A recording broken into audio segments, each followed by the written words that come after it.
Hi, I'm Marcus, and you're listening to Business Spirit. I run a six-figure mentoring business, and I'm scaling it to 1 million, without ads or cold DMs or any other bullshit. On this podcast, I share my everyday life, the behind the scenes, my identity shifts, my energy, manifestation, and all the other stuff no one really wants to talk about. So glad that you're here. So let's go.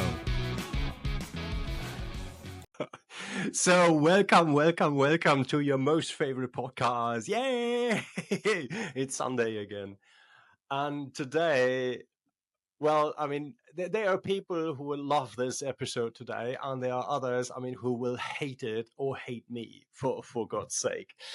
And that's okay, because I am talking about authenticity today, right? I don't know. This is, if you look into the coaching bubble, there's authenticity all over the place. You just have to be authentic to grow your business. Just be yourself and the customers will come. Authenticity is the highest value and the highest scheme you have to do, or you have to just be yourself. And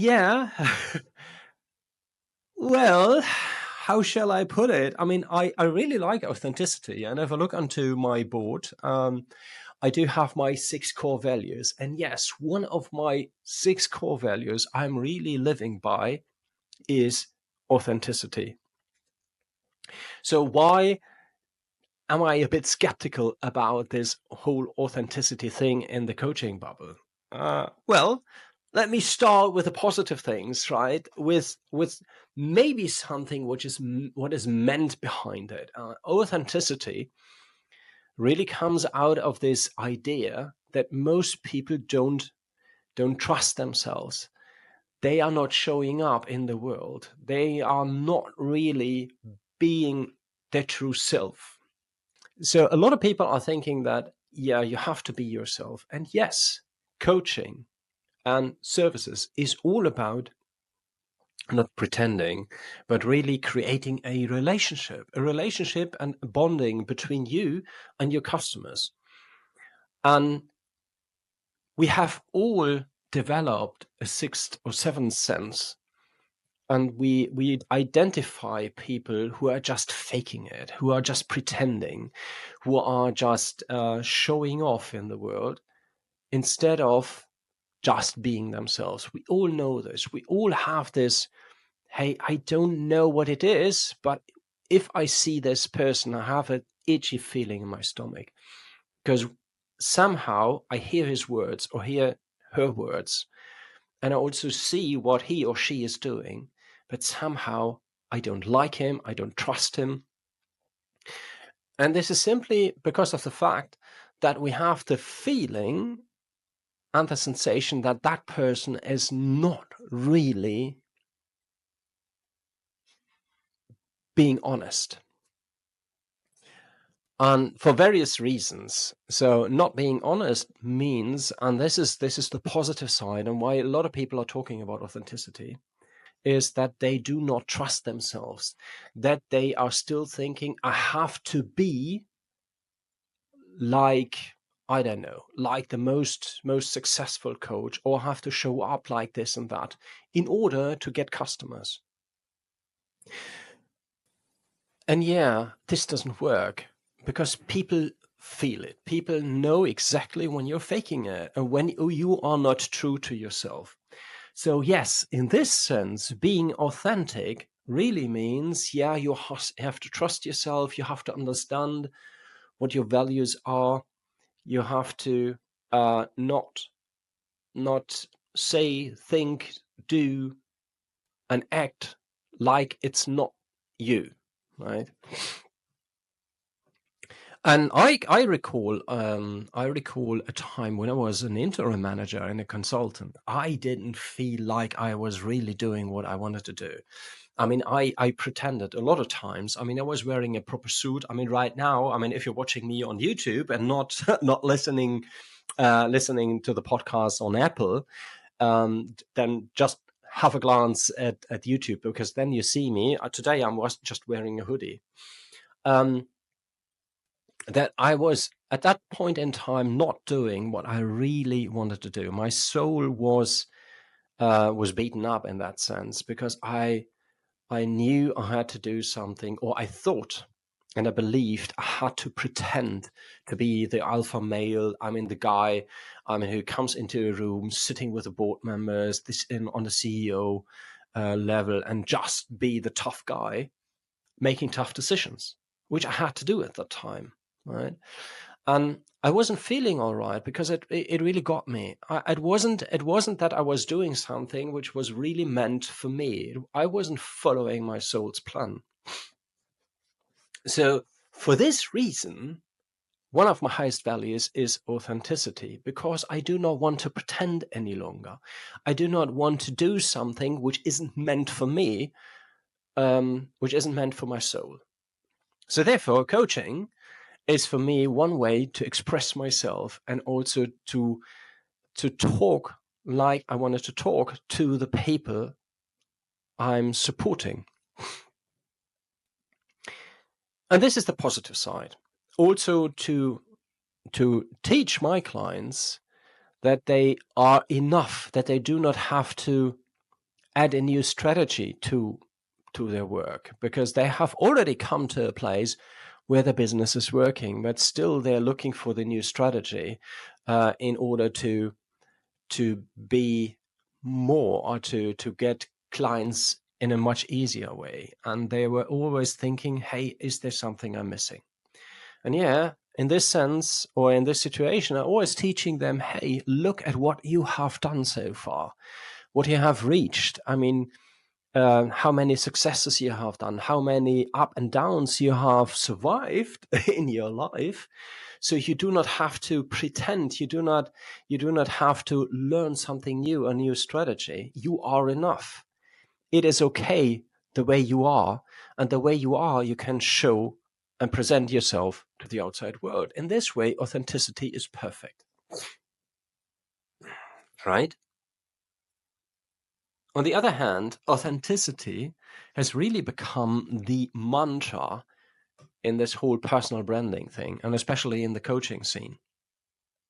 That, simply stated, if you want to get more customers, or if you want to get customers out of nowhere, or magically creating your business, you just have to be yourself.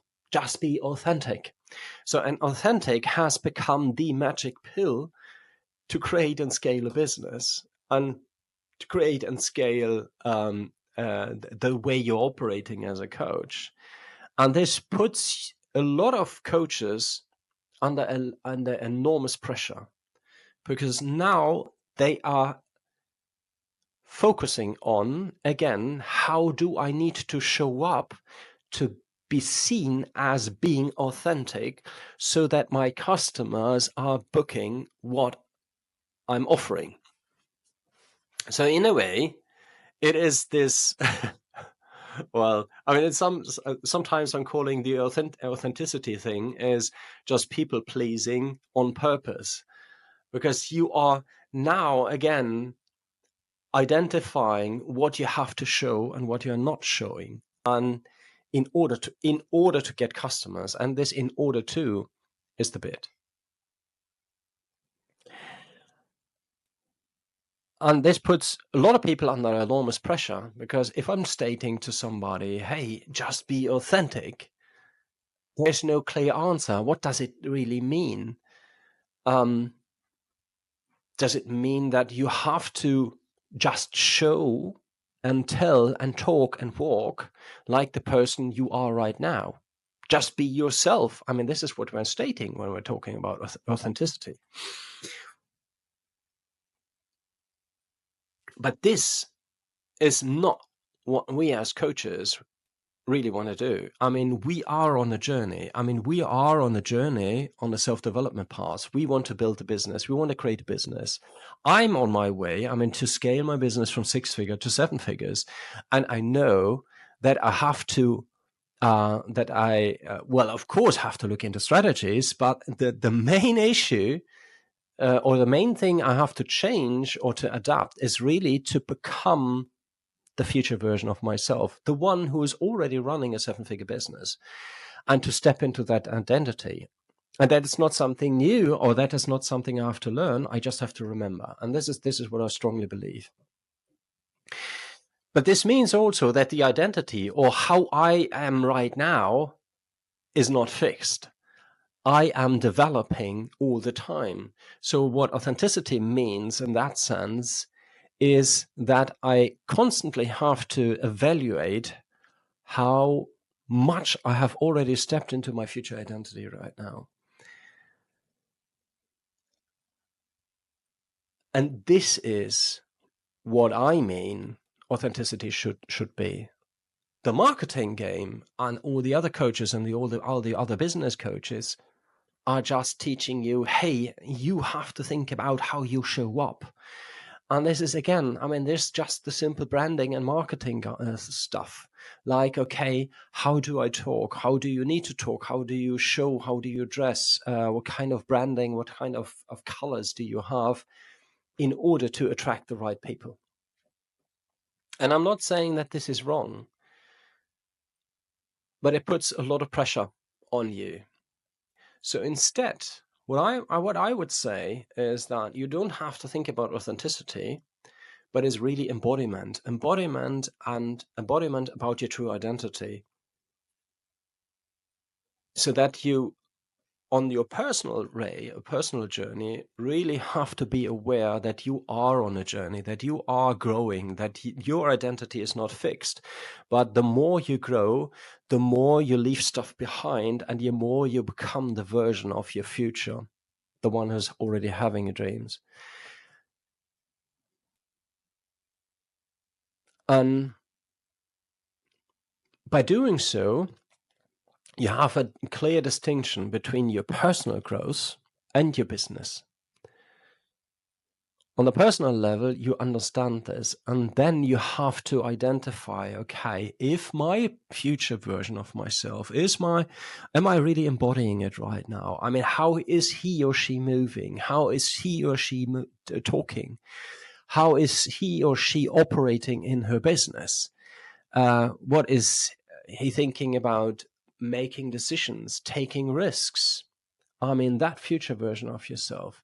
So it's really about stepping into your true and highest potential. And once you understand what your true potential is, then and only then you can decide, okay, what can I show to the outside world?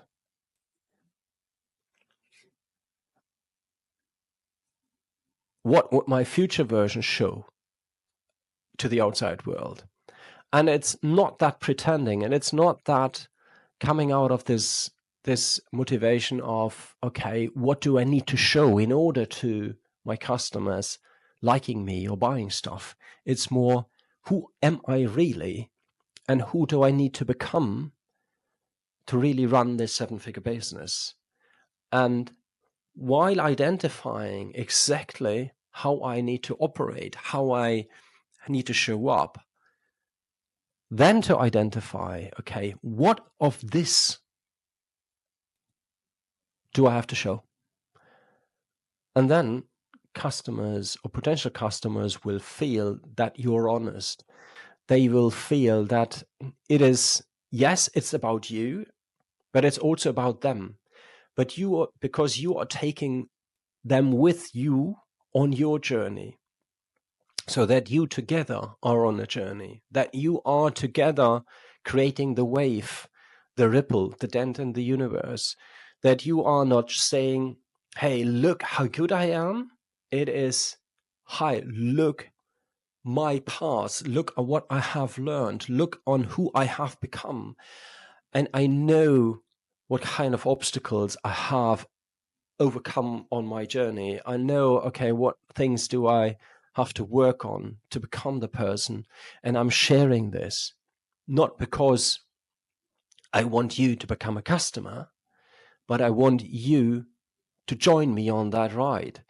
And when I'm offering something, when I'm offering my programs, when I'm offering my my master classes or my yearly program or one-on-one, it's your decision to say, hey, I really want to work closer with Marcus. I really want to see closer what he is doing. And I know for a fact that when I'm working closer with Marcus, my journey will become easier. It's not that I need him, but simply because I am showing my true identity and I am embodying it in the way I'm doing the business. Yeah, I hope this makes sense for you, and that yeah, authenticity from my side, really has become a buzzword. Although, the true meaning, I'm fully standing behind it. But don't get caught up in this authenticity game and think about, okay, what do I need to show in order to get customers? It's really remember who you are, step into that identity and show it, show up, become iconic, create the wave, lead the way, whatever you want to call it, but not in order to get customers, but based on this passion that you'll invite others to join you on that move, on that movement, on your journey.